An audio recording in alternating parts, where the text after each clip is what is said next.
Je vais vous présenter quelque chose d'assez innovant qui parle de numérique responsable.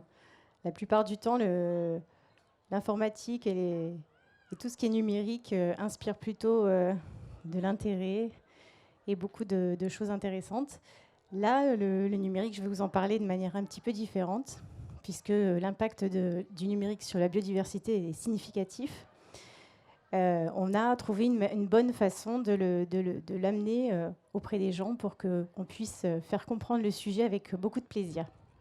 Donc, qu'est-ce que la fresque du numérique? C'est tout simplement un jeu de cartes qu'on va déployer sur une grande table et qui va nous permettre de comprendre les enjeux, les impacts et les effets du numérique sur la biodiversité, sur la vie humaine. Et donc, on va travailler avec une équipe de 8 à 10 personnes autour d'une table qui fait 2 mètres par 1. On va étaler nos cartes. Et donc, le but du jeu est de comprendre les impacts que l'on a quand on a nos usages. Et on part de l'usage. Et à partir de l'usage, on va comprendre que quand on téléphone, quand on utilise nos ordinateurs, quand on fonctionne avec nos voitures connectées, en fait, on a un impact énorme. Et à partir de ces usages, on va remonter petit à petit sur la consommation électrique. La consommation électrique, on va remonter au data center.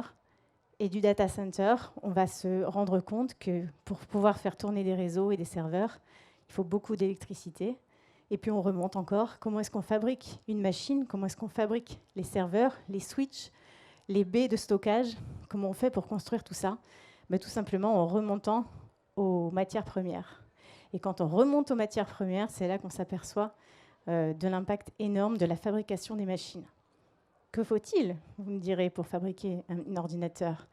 Il faut 1500 litres d'eau, il faut 500 minerais différents qui vont être grattés par une énorme machine qui fait 200 mètres de long sur 15 mètres de haut, et où l'homme est tellement petit qu'on ne se rend pas compte de la taille de cette machine qui va gratter la croûte terrestre pour aller chercher ces 50 minerais.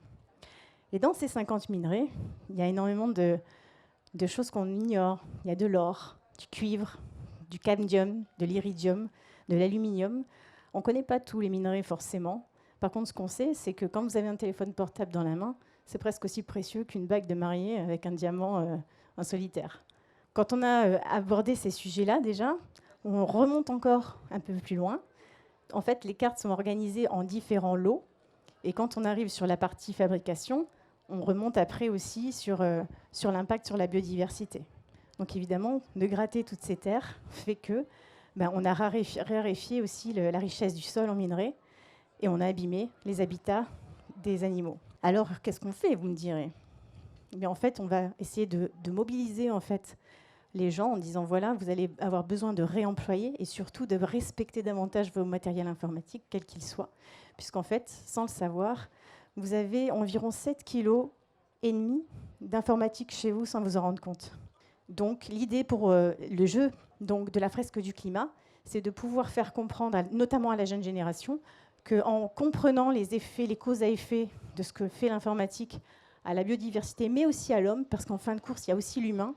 Et l'humain, c'est quoi? C'est que depuis quelques années, le domaine de la science, neurosciences et des comportements cognitifs nous apprennent que nos juniors font partie de la génération qui a le QI le plus bas que la génération précédente.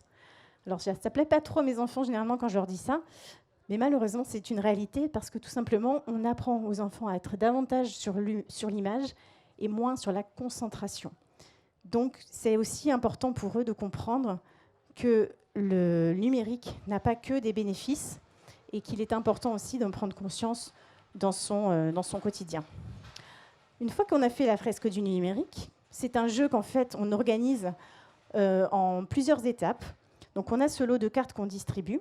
On a fait une première étape d'acquisition de connaissances. On fait un petit bilan de ces acquisitions de connaissances. Et une fois qu'on a vu ça, on fait une partie créative qui a pour objectif de mieux faire comprendre et intégrer tout ce qui a été présenté, de manière à ce que l'émotion, la créativité, le côté positif des choses se révèlent. Et à partir de là, on va pouvoir commencer à parler des solutions.